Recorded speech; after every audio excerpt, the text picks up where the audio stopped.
How to use line stickers in chats. Want to level up your chats with personality and fun? Here's how to use line stickers to make your conversations more expressive and way more exciting. First, launch the Line app and open any chat where you want to send a sticker like this. At the bottom of your chat screen, right next to the text box, tap the smiley face icon. Now this opens your sticker panels.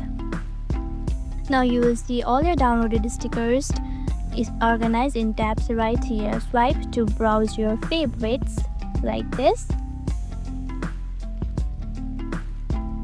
Now once you find the perfect stickers, tap it once and Line will instantly send it into the chat. And that's it. That's how you use stickers in Line chats. If this was helpful, hit like, subscribe and drop your favorite sticker pack in the comments. Thank you for watching.